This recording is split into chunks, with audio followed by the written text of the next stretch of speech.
Radio. Rahim here with MJP. Hey, fight fans. This is the second fight in a row for me here in London that could be canceled. Obviously, the first one, the sabotaged. Oh, God. But this one... He doesn't mean that. No, of course. This one, I think, might be on life support. Yeah. First question is, do you think this fight can go on if the British Board of Boxing still says this is not good for boxing and won't sanction it? Yes. I mean, both Kelly and Eddie have said that they're willing to move forward with another sanctioning body. They're willing to completely go over the BBBoC to make this fight happen. So they're very confident that the fight continues on Saturday. Okay, I'm no expert on boxing commissions, especially on this side of the pond. What other commission? Apparently there are others. They're talking about others. They're saying there are other ways. There are other Sauerland options. Hearn Commission of Boxing. They said that if it's not going to be the BBBoC, it's going to be someone else, and they will make it happen. So, see, I thought maybe they just turn this into an exhibition. Like, nobody cares if this actually goes on your boxing record, and we can just flip it. They're not willing to do that, apparently. All right, so then, now this conversation is for you and I, but also for you all to chime in, because everybody's got an opinion, especially when there's a drug test involved. Question is, should the fight go on? Let's assume that everything is status quo by Saturday. Well, can I just say what Callie said to me? Callie said that Conor Benn has passed every UCAD drug test. Now, UCAD is the only drug, what would you the drug association, I guess, that they actually recognize. They don't recognize VADA.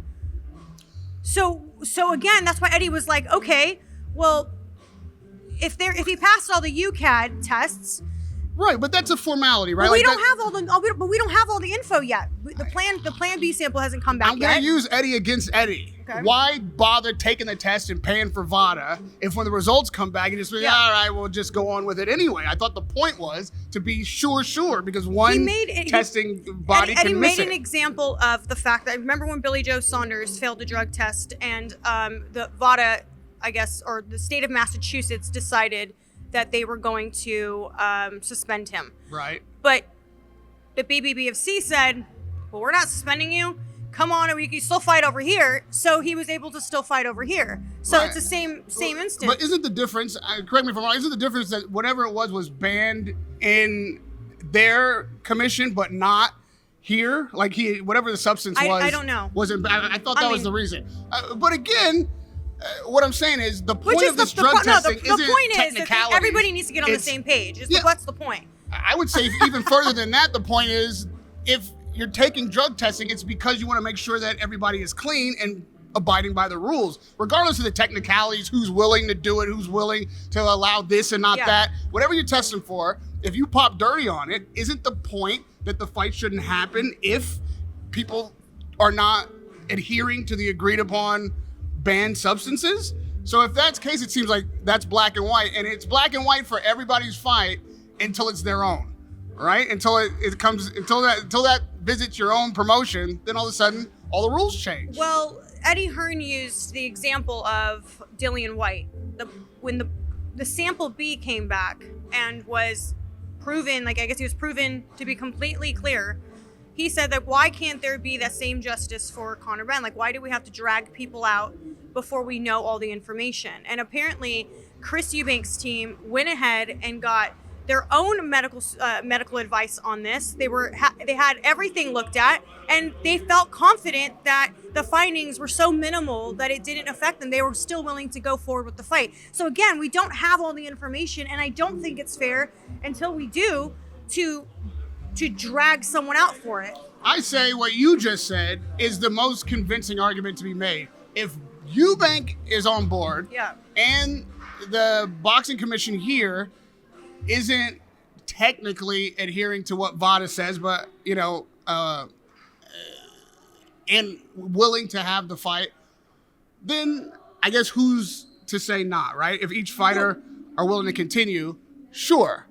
And apparently they really went over everything. I mean, Callie was saying that they went ahead and made sure that everything was looked at by an outside medical person who was giving them their own advice, not inside advice. No, I believe them. They want the fight on. I don't think Eubank's going to put himself in any extreme harm's way. Well, that's if he my really thought point. this Is thing if was he juicing. felt exactly, if he felt that way, he would have been like, "Yo, I'm out," and that would have been the prime example for him to get out.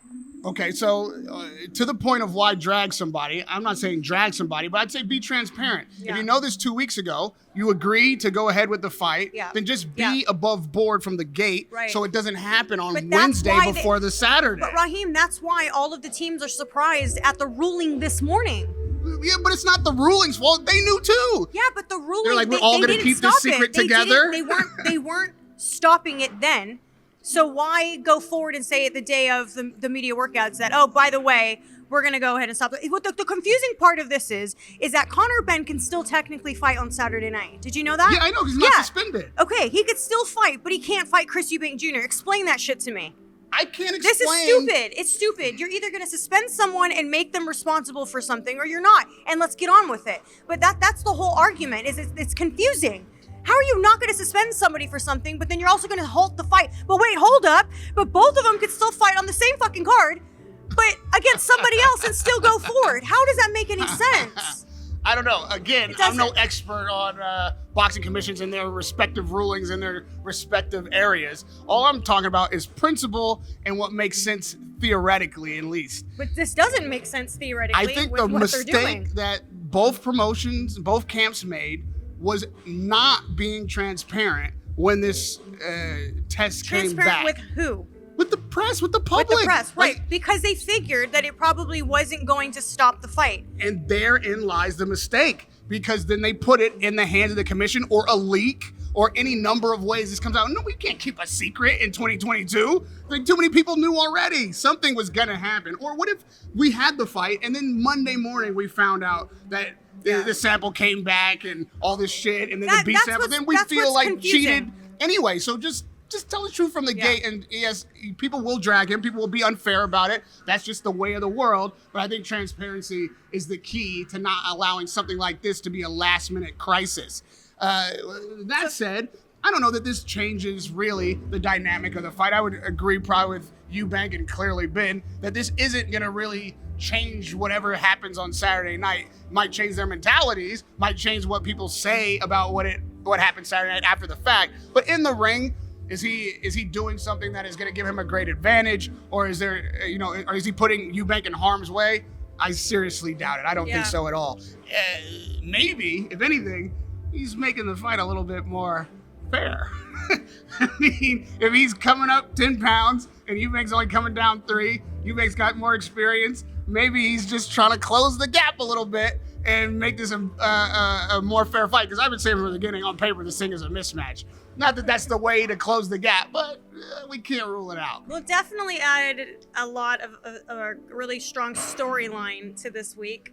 Not the best storyline, but nonetheless, it's given it some more juice. Right. And, give us a little room in the comments. We're being a little tongue-in-cheek, being a little cheeky. We've had a long day, but it's an interesting situation we find ourselves in. And, you should vote in the comments as to whether or not this fight should go on. For my sake, I definitely want to be ringside Saturday night for Eubank Jr. versus Conor Benn, without question. Yeah. So, I'm actually, to be honest with you, before I bought my ticket to come out here, I waited till 4 days before I actually flew because I was waiting to hear if anything was going to pop off, because I swear to you, I was like, I don't know, this fight seems too good to be true. And then here we are, and I'm like, please don't let this happen. Yeah, it happens. And while you're taking shots at us occasionally in the comment section, just remember, we come to these fights and we do this work, and on any given day, that fight can go away, just like, Shields Marshall. And